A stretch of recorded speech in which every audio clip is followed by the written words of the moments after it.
మరియు యెహోవా మోషేకి ఇలా సెలవిచ్చారు, నీవు ఇశ్రాయేలీయులతో ఇలా చెప్పు, పురుషుడే కానీ స్త్రీయే కానీ యెహోవాకు ప్రత్యేకముగా ఉండుటకు అనగా నాజీరొకటకు ఎవరైనాను మొక్కుకొని తనను తాను ప్రత్యేకించుకొనిన ఎడలా వాడు ద్రాక్షారస మద్యములను మానాలి. మొట్టమొదట చెప్పింది అదే, ద్రాక్షారస సంబంధమైనవి మానాలి. చూడండి, యేసుక్రీస్తు ప్రభువు యొక్క తల్లి మరియా యేసు ప్రభువును గర్భాన్ని కలిగి ఉన్నప్పుడు ఆమె కూడాను కొన్ని ప్రత్యేకమైనటువంటి కార్యాలు చేశారు. అలాగే బాప్తిస్మమిచ్చు యోహాను యొక్క తల్లి అయినటువంటి ఎలిజబెత్ కూడాను ఆమె కూడా ఈ నాజీరుకు సంబంధించిన కొన్ని ప్రత్యేకమైనటువంటి కార్యాలు చేశారు. సంసోను తల్లి కూడా సంసోను గర్భంలో ఉండగా ద్రాక్షారసం త్రాగటానికి వీల్లేదని చెప్పబడింది. కనుక ద్రాక్షారసం ఎవరైనా ఎప్పుడైనా తాగొచ్చు. అయితే ప్రత్యేక వ్రతంగా ఎంచుకున్నవారు త్రాగరాదు అని ప్రారంభం. తర్వాత ద్రాక్షారసపు చిరకనైనా మద్యపు చిరకనైనా తాగకూడదు, ద్రాక్షారసాన్నైనా తాగకూడదు, పచ్చివైన ఎండువైన ద్రాక్ష పళ్ళు తినకూడదు. అవి ప్రత్యేకంగా ఉండు దినములన్నీ పచ్చికాయలు కానీ పైతోలు కానీ ద్రాక్ష వాళ్ళకి పుట్టినది ఏది రిలేటెడ్ విత్ గ్రేప్స్ ఏది కూడా తినకూడదు. అతడు నాజీరొకటకు మొక్కుకొని దినాల్లో మంగళకత్తి అతని మీద రాకూడదు. సంసోనుకు లైఫ్ టైం ఇది మంగళకత్తి అతని మీదకి రాకూడదని చెప్పాడు.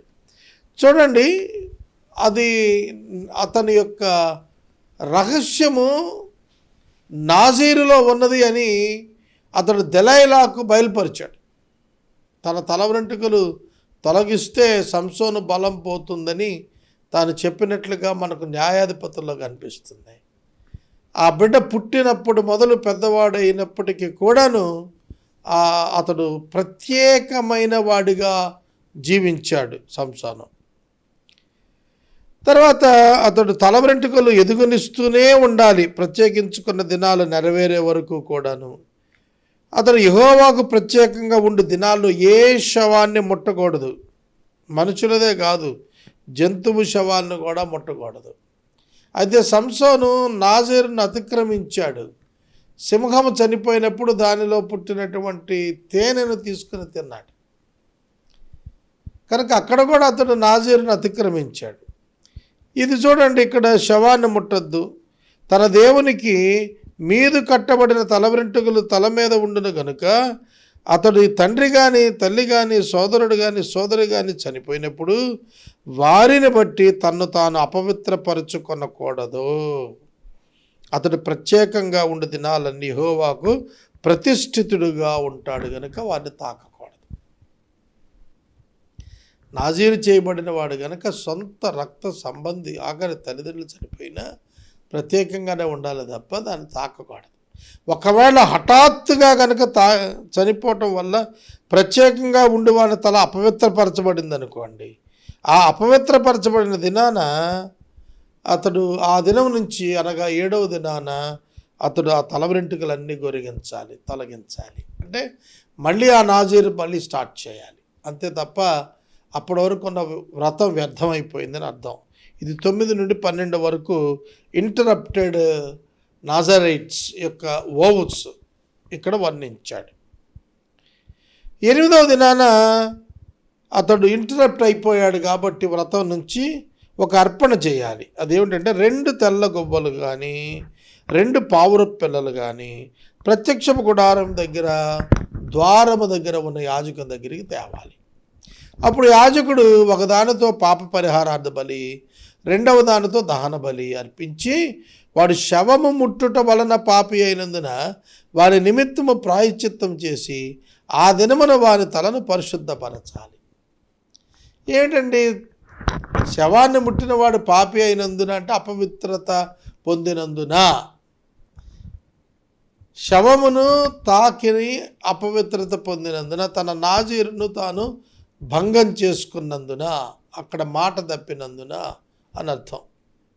He missed the mark. తాను ప్రత్యేకంగా ఉండు దినాల మరలా యెహోవాకు తను ప్రత్యేకించుకొని అపరాధ పరిహారార్థ బలిగా 1 ఏడాది గొర్రెపిల్లను తీసుకురావాలి. తన వ్రత సంబంధమైన తల వెంట్రుకలు అపవిత్రపరచబడ్డాయి కనుక మునుపటి దినములన్నీ కూడా వ్యర్థమైపోయాయి.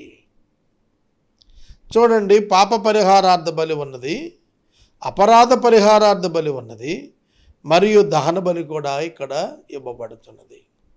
అపరాధ పరిహారార్థ బలి తన వ్యక్తిగత క్రియతో దోషం చేసిన కారణంగా అతడు ఇచ్చేటువంటి బలి, దాన్ని అతడు ఇచ్చి తీరాలి. ఒకవేళ అతడు కనుక విజయవంతంగా నాజీరు దినాలు ప్రత్యేకించుకున్నవి పూర్తి చేస్తే ఏ విధంగా అర్పణ తీసుకురావాలి, ఇది 13 నుంచి 21 వరకు రాశాడు.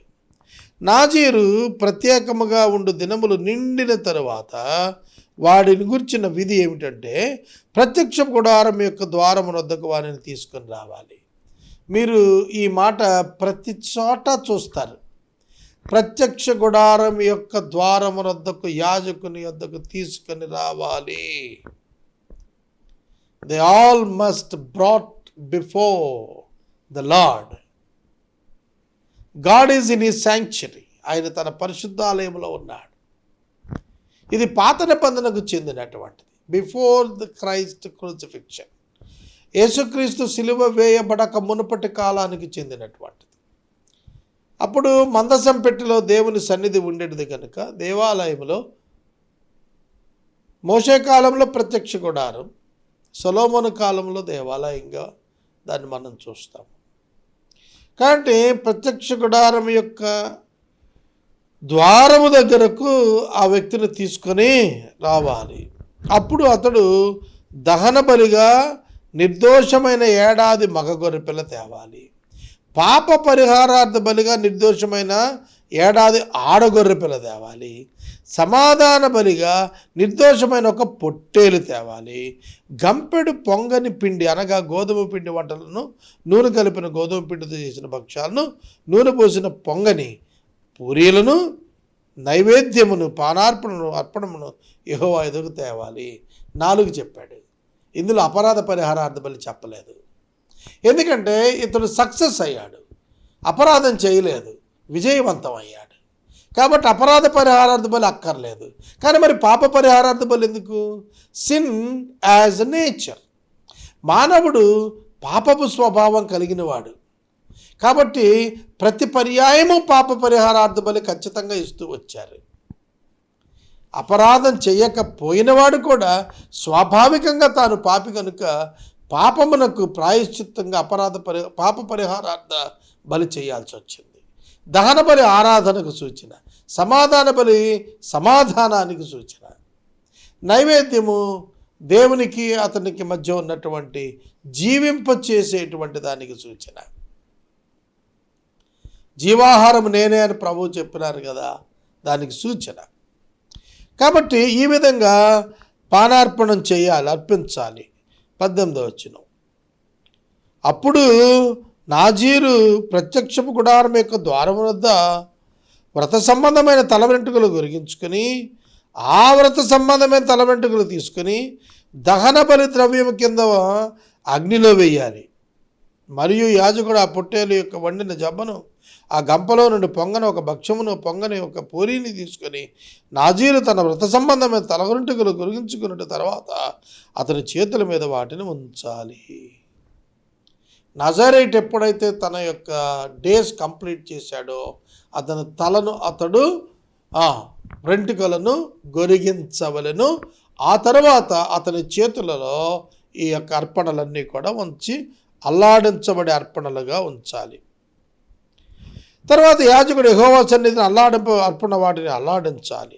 అల్లాడింపబడు బోరతోనూ ప్రతిష్ఠితమైన జబ్బతోనూ అది యాజకునికి ప్రతిష్ఠితం అయిపోతుంది.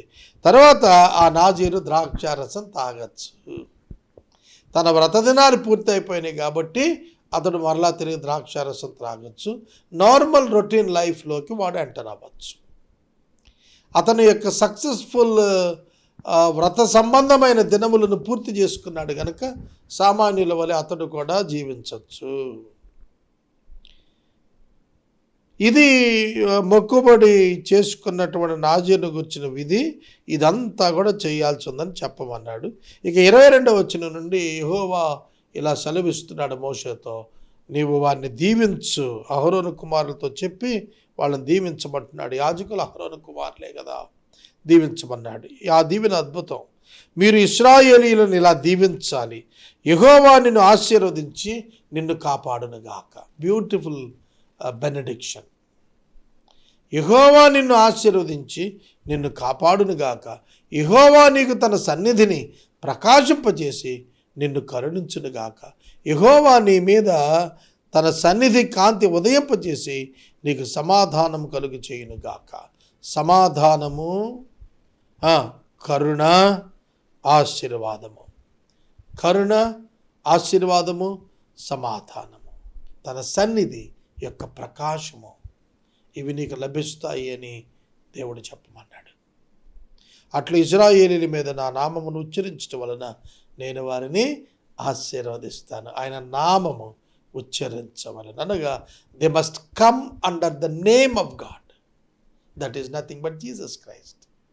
కనుక ప్రతి పాత నిబంధన ధర్మశాస్త్రపు క్రియ క్రీస్తు నందు ఛాయగా ఇవ్వబడినవే.